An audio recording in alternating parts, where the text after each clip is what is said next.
Just before a midair collision that killed 6 at a Dallas air show, a group of historic fighter planes was told to fly ahead of a formation of bombers without any prior plan for coordinating altitude, according to a federal report released Wednesday.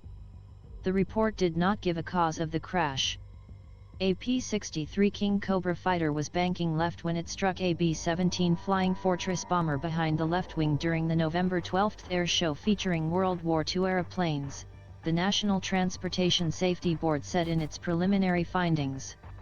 All 6 people aboard the planes, Oko the pilot of the fighter and the bomber's pilot, co-pilot, and 3 crew members, Oko died as both aircraft broke apart in flight, with the bomber catching fire and then exploding on impact. There had been no coordination of altitudes and briefings before the flight or while the planes were in the air, the NTSB said. The report said that the Kingcobra was the third in a formation of 3 fighters and the B-17 was the lead of a 5-ship bomber formation. Eric Weiss, an NTSB spokesperson, said the agency is trying to determine the sequence of maneuvers that led to the crash. It is also examining whether such air shows normally have altitude deconfliction plans. Those are precisely the types of questions our investigators are asking, Weiss said. What was the process? What's the correct process? And what happened? John Cox, a former airline captain with more than 50 years ACO experience, was surprised that the NTSB found there was no caught an altitude deconfliction brief before or during the flight. He said these take place in other air shows, but he's not certain whether the ACOR standard for the Commemorative Air Force, which put on the Wings over Dallas show. A person familiar with the show's operations that day said the air crews were given general altitude direction in their morning pre-show briefing.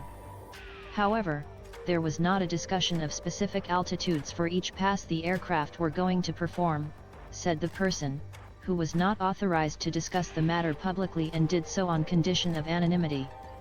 Typically fighters fly above bombers, and when a group is called to make a pass that could put planes at the same or nearly the same altitudes, they maintain a lateral separation from each other, the person said. In general, the person continued, it's the responsibility of the air boss to set out a plan for maintaining either vertical or lateral separation. Wings over Dallas was the Group ACO's last show of the season, the person said.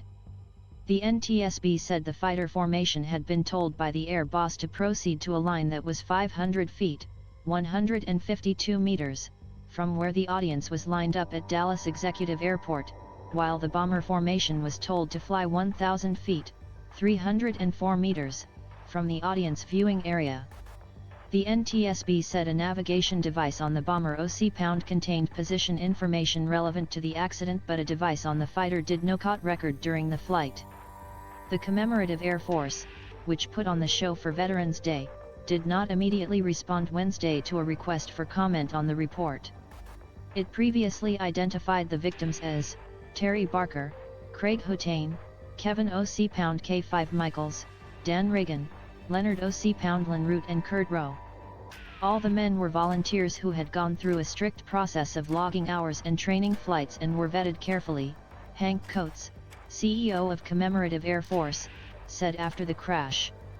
Cox said the planes were flown by experienced pilots and that Idaho's virtually certain the pilot of the smaller, more maneuverable fighter did not see the bomber. He said understanding how this happened will be a central challenge for investigators.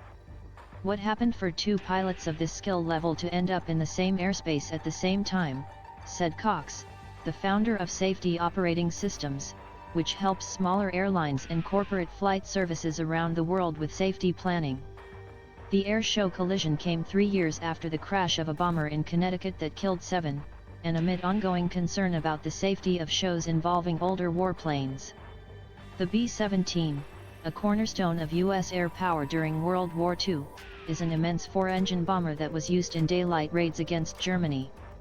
The Kingcobra, a U.S. fighter, was used mostly by Soviet forces during the war.